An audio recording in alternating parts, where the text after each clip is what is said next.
I would rather say, because a child is not born with any thought, but he is made to believe कि अगर तुम्हारे अच्छे marks नहीं आए तो तुम्हारी जिंदगी खत्म है.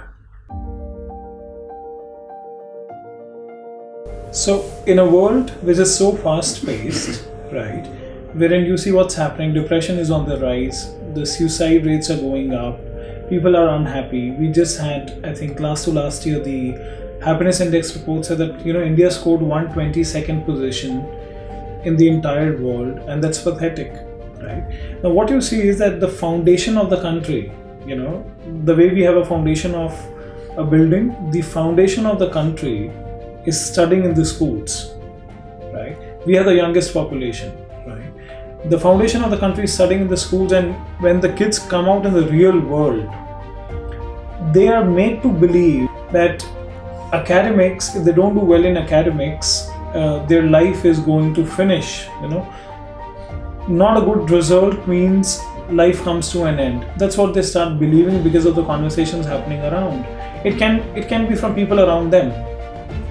But the truth is that in the real life, people need people who have social skills, people who have emotional skills, people who can think, people who can act, people who can take decisions.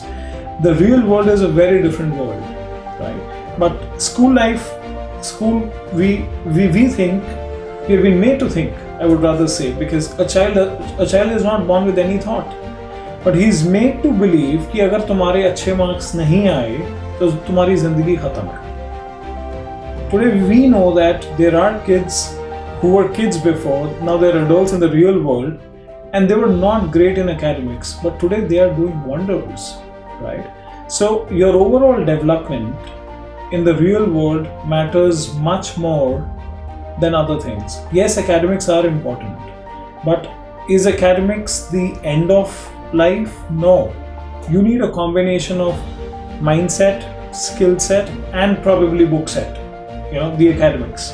And I feel that if kids are prepared holistically, if they understand the importance of building relations, the skills to go out and talk to people, even if they are going through some problems, they should know how to handle them. See, we have been told that you should handle success, but what about handling failure? Right? Because in the real world, it cannot be all about success. It cannot be all about success. There will be failures. Yes, failures might lead you to success if you learn from them, but in the real world, failures will happen. Are we not supposed to learn from them? We are. But our kids, they do not understand this because they have not been taught all this. So the real life is very different. And I very strongly feel that we have to prepare kids for the exam called real life and not the exam called an academic exam.